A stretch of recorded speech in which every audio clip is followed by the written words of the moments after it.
Hey guys, in today's video, I'm going to give you 5 ways to grow your channel if you are over 40, 50, 60, or 70. So if that sounds good to you, stick around. Hey everyone, Saarenoja here. Welcome to my channel where I help young at heart new YouTubers grow on YouTube. So today I'm going to share 5 essential tips for how to grow your YouTube channel if you are over 40. The first tip is to embrace your unique perspective. If you are 40 and beyond, midlife and beyond, you have lots of skills. You have years of experience. You have years of experience professionally and personally. So you have so much to offer the world and so much wisdom within you that you aren't even aware of that could help the younger generations or even help your own generation that knows nothing about the topic in which you are speaking about. So first thing I would say is reflect on your journey through life and whatever the topic is that you want to focus on for your channel, reflect on those experiences that relate to that topic and speak about those experiences. Tell stories, give advice, give guidance, talk about the things you wish you had known when you were 20 that you know now. Talk about things that will help people to overcome some sort of pain they're experiencing or struggle they're experiencing. And your knowledge, your life experience, your career experience could help them get over that hump faster. You could give them the tools to get from point A to point B faster because you have the years of experience behind you in order to give such profound advice. So definitely tap in to and embrace your unique perspective. Number 2, focus on quality over quantity. So I wouldn't worry about trying to produce a video every day, like 5 videos a week. I would focus on producing quality videos. And I don't mean high quality, like edited professionally, beautiful B-roll or anything. That B-roll is what you put on top of this talking head, be like a slide or something like that, or another video talking about giving a visual to what you're speaking about. But what I'm talking about is not making it so pretty, but the topic or the content which you're providing is very valuable to the person watching. So again, that relates back to your experiences. What would have helped you get from point A to point B and provide that value to the person watching your channel?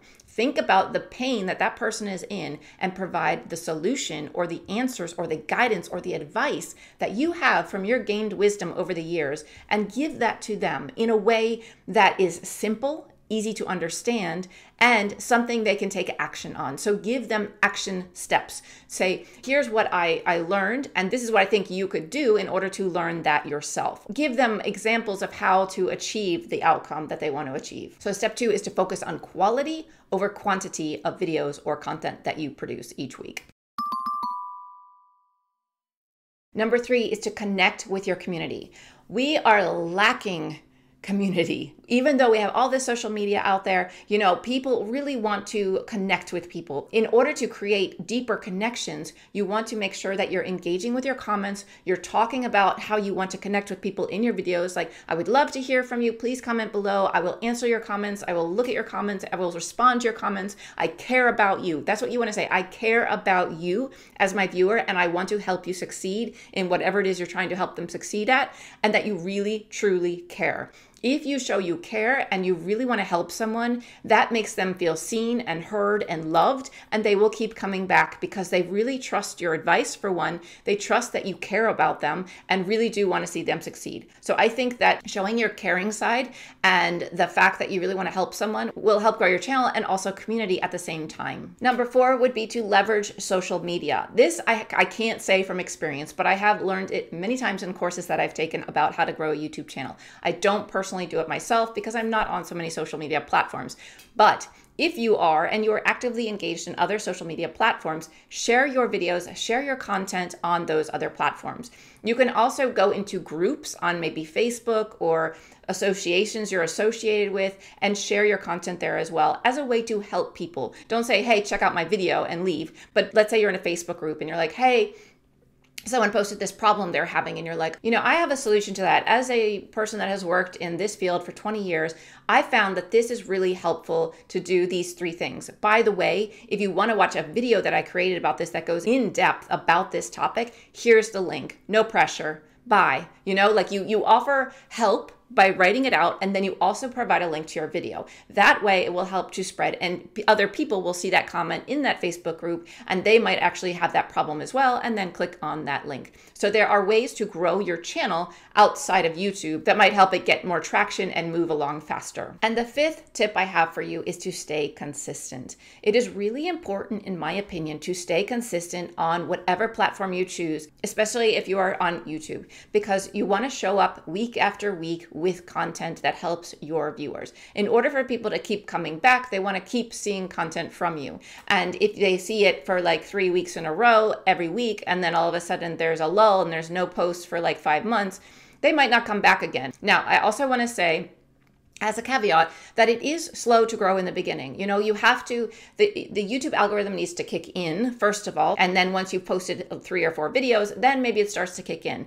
But I would say I wouldn't stress about analytics in YouTube until you've posted a good 20 videos, because the first 20 videos are usually, you know, the ones where you're learning things, trying things, getting comfortable on camera, getting comfortable with uploading, editing, all of these things. It's a big learning curve on YouTube in the beginning. But in the beginning, just remember that it might be slow, and that is normal and okay. As long as you are getting practice and you keep showing up, things will happen. If you stay true to your vision, you stay true to your authenticity, your desire to help people, your desire to build a community, and all of the things we've mentioned in this video, your channel will grow. And to be also constructively critical of what you're doing. Look at your videos, watch them, and be like, okay, is this as good as another beginner? Or look at beginners that are maybe succeeding and ask yourself, what am I doing differently? Or where could I improve? Is it my audio? Could my audio be better? So is it my presentation? Could I present better? Should I enunciate better? Should I slow the pace at which I speak down? I've gotten that feedback a lot.